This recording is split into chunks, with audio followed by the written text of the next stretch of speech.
한 여성이 있었다. 그녀의 이름은 지영이었다. 지영은 서울의 한 대학교에 다니고 있었다. 그녀는 학교 기숙사 대신 가까운 오피스텔에서 혼자 자취를 하고 있었다. 어느 여름밤 그녀는 인터넷을 하다가 우연히 한 사이트에서 대단히 흥미로운 글을 발견했다. 그것은 바로 귀신을 호출하는 방법이라는 것이었다. 지영은 귀신을 믿지 않았지만 어린 시절부터 심령현상에 대해 호기심이 많았기 때문에 한번 시도해보기로 했다. 지영은 그래 쓰인 대로 방 안의 거울 앞에 앉아 촛불 하나를 켜고 나지막히 귀신을 호출하는 주문을 외웠다. 아무 일도 일어나지 않았다. 실망한 지영은 촛불을 끄고 잠자리에 들었다. 그런데 그날 밤 이상한 일이 일어나기 시작했다. 깊은 새벽에 잠이 깬 지영은 누군가가 자신을 내려다보고 있는 듯한 느낌을 받았다. 그러나 방 안에는 아무도 없었다. 그녀는 그저 착각이라고 생각하고 다시 잠을 청했다. 그러나 그 후로 매일 밤 같은 시각에 뭔가에 쫓기는 듯한 기분이 들며 잠에서 깼다. 때때로 누군가의 그림자가 벽에 어른거리는 것 같기도 했다. 지영은 이제 그저 우연이 아니라고 확신했다. 그녀는 인터넷에서 비슷한 경험을 한 사람들의 이야기를 찾기 시작했다. 많은 사람들이 그녀와 비슷한 경험을 했으며 그들 중 일부는 이러한 현상이 점점 더 심해져 결국에는 정신적으로 큰 충격을 받았다고 했다. 지영은 두려움에 휩싸였다. 그녀는 이 일을 해결하기 위해 무당을 찾아가기로 결심했다. 무당은 그녀의 이야기를 듣더니 당신은 스스로 불러들인 귀신으로부터 영향을 받고 있는 것 같소.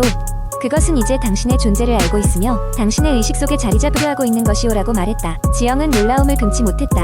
무당은 지영에게 강력한 부적을 건네주며 매일 밤 잘 때 베개 아래 두라고 일러주었다. 그날 밤 지영은 무당의 말을 따라 부적을 베개 아래 두고 잠에 들었다. 그러나 당시 무시무시한 꿈을 꾸고 말았다. 꿈속에서 그녀는 어두운 숲속을 헤매고 있었고 뒤에서는 그녀를 부르는 누군가의 목소리가 끊임없이 들려왔다. 지영은 두려워하며 달리기 시작했으나 그 목소리는 점점 가까워졌다. 그리고 마침내 그녀의 앞에 검은 그림자가 모습을 드러냈다. 그 순간 지영은 비명을 지르며 잠에서 깨어났다. 침대 옆 탁자 위 시계를 보니 여전히 깊은 밤이었다. 그러나 놀랍게도 꿈에서 들리던 그 목소리가 방 안 어딘가에서 계속 들려오는 듯했다. 지영은 숨죽이며 주위를 둘러봤지만 여전히 방 안에는 그녀밖에 없었다. 무언가 잘못됐다는 생각에 휩싸인 지영은 불안한 마음으로 촛불을 다시 켜고 무당에게 받은 부적을 손에 쥐었다. 그 순간 갑자기 방 안의 온도가 급격히 떨어지면서 소름 끼치는 바람 소리가 들리기 시작했다. 지영은 공포에 사로잡혀 방 한가운데에서 움직일 수 없었다. 그러던 중 거울을 스친 그녀의 눈은 자신 뒤에 서 있는 형체에 멈췄다. 그것은 뿌연 안개처럼 흐릿했으나 확실히 사람의 형태를 하고 있었다. 지영은 비명을 지르며 방문을 박차고 뛰어나갔다. 다음날 아침 지영은 기숙사로 이사하기로 결심했다. 물론 그 와중에도 그녀는 자신의 겪은 일들을 확신할 수 없었다. 그러나 그런 경험을 다시 하고 싶지 않았기에 모든 것을 잊기로 했다. 이사 후 몇 주간은 별다른 일 없이 평화로웠다. 하지만 어느 날 밤 기숙사 복도를 걷던 그녀는 누군가의 낮은 속삭임이 귀가를 맴도는 것을 들었다. 그녀는 발걸음을 멈추고 주위를 둘러보았지만 복도에는 아무도 없었다. 그 순간 지영은 깨달았다. 무언가가 아직도 그녀를 따라오고 있음을, 그리고 그것은 어디를 가든 그녀의 그림자처럼 남아있을 것이라고. 두려움과 싸우며 지영은 스스로의 용기를 잃지 않으려 노력했다. 그러나 마음 한편에는 여전히 끝나지 않은 불안이 남아있었다. 이 이야기는 그 자신을 찾아 헤매던 귀신이 아직도 자신을 찾아온다는 상징을 표출한 것일지도 모르겠다. 물론 그 후로 다시는 귀신을 호출하는 따위의 짓은 해보지 않은 채로. 두 번째 이야기. 어느 여름밤 나는 친구들과 함께 산속에 위치한 작은 펜션으로 여행을 갔다. 그곳은 도심에서 벗어나 조용하고 한적한 분위기였지만 한편으로는 으스스한 느낌도 들었다. 우리가 도착했을 때 주인은 웃으며 우리를 반겼고 펜션 사용에 대한 간단한 설명을 해주었다. 하지만 그의 눈빛에는 어디선가 모를 불안감이 스쳐 지나갔다. 첫날 밤이 되자 우리는 다 함께 모여 바비큐를 즐기며 웃고 떠들었다. 시간이 흘러 모두 피곤함을 느꼈고 각자 방으로 흩어져 잠자리에 들기로 했다. 나는 창문이 크게 난 방을 배정받아 산속의 시원한 바람을 맞으며 잠을 청했다. 밤중에 갑작스럽게 목이 말라 잠에서 깼다. 시계를 보니 새벽 2시. 물을 마시기 위해 부엌으로 향하는데 복도를 지나칠 때 어딘가 섬뜩한 느낌이 들어 뒤를 돌아보았다. 아무것도 없었다. 그저 어두운 복도만이 나를 응시하고 있었다. 물을 마시고 돌아오는 길, 문득 창문에 비친 무언가가 내 눈에 들어왔다. 그것은 창밖을 바라보고 있는 한 여성의 형상이었다.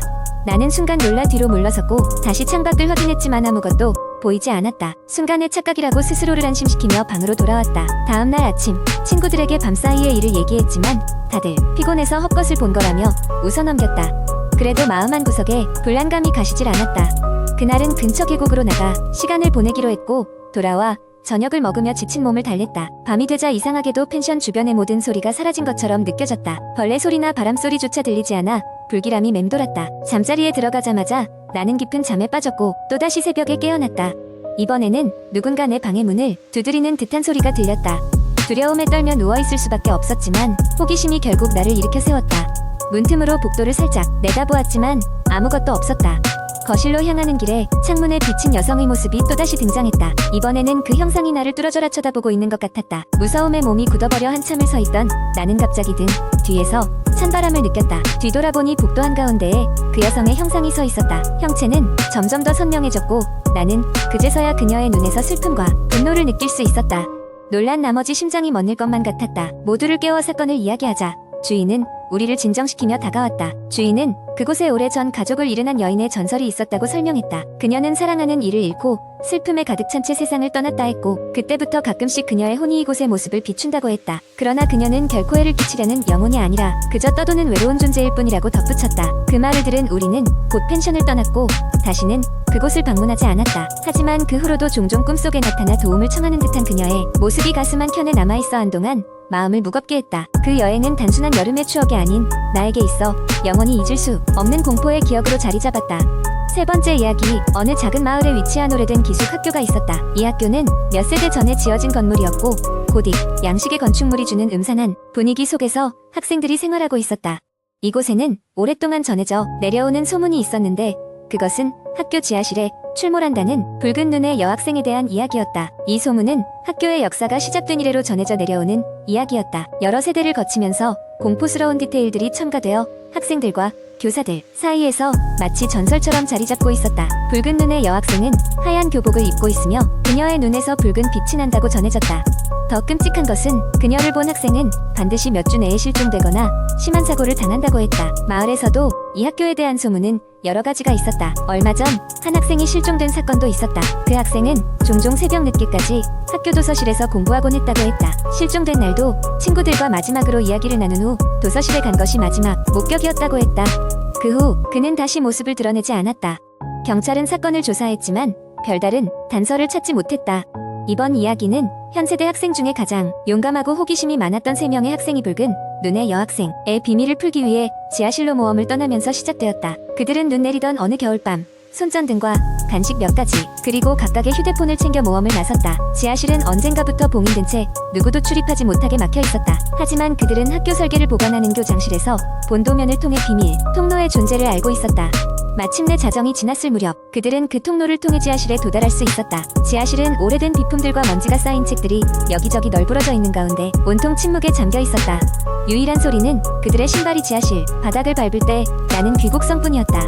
그들은 손전등을 켜고 한쪽 벽에 걸린 역대 교장들의 흑백 사진을 비추기 시작했다. 어째서인지 사진 속 인물들의 눈이 그들을 쫓아보는 듯한 느낌이 들었다. 그들이 깊숙이 들어갈수록 공기는 점점 차가워졌다. 그리고 그때였다.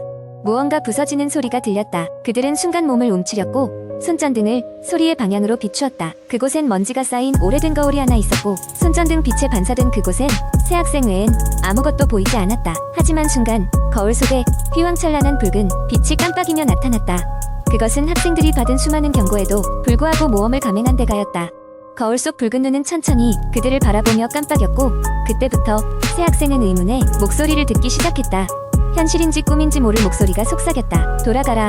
돌아가지 않으면 너희도 나처럼 되리라. 학생들은 공포에 질려 서로를 바라보며 뒤도 돌아보지 않고 지하실을 빠져나왔다. 그 순간 온 학교가 흔들리는 것만 같았고 이들이 지나친 모든 것들이 또렷이 그들을 바라보고 있었다. 다음 날 그들은 학교에 불길한 소문을 퍼뜨렸다. 아무도 그날 밤의 일을 믿지 않았지만 그 후로 3개월간 밤이 되면 지하실에서 이상한 소리가 들린다는 학생들의 증언이 많아졌고 또 다른 학생이 실종되었다는 소식이 들려왔다. 게다가 실종된 학생들은 마지막으로 그 지하실 근처에서 목격되었다고 했다. 시간이 흐르면서 사람들은 그 지하실의 존재를 까맣게 잊고 지내지만 그곳에 있었던 붉은 눈의 기억은 점점 더 많은 학생들에게 전해졌고 또 다른 전설이 되어가기 시작했다. 이 학교의 미스터리는 여전히 풀리지 않은 채로 남아있었지만 그것이 진실로 존재하는지 확인하려는 이유는 충분히 많지 않았다. 많은 사람들이 자신의 안전을 위해서라도 그 지하실에는 다시는 발을 들이지 않겠다는 약속을 다짐하게 되었다. 마침내 수십 년 후에도 학교의 교정에서는 붉은 눈의 비밀에 대한 경고가 이어지고 있었다. 그리고 각자 그 이유를 이해하게 되었다. 과거는 깊은 어둠 속에서 존재하며 비밀은 비밀로 남아야 한다는 것을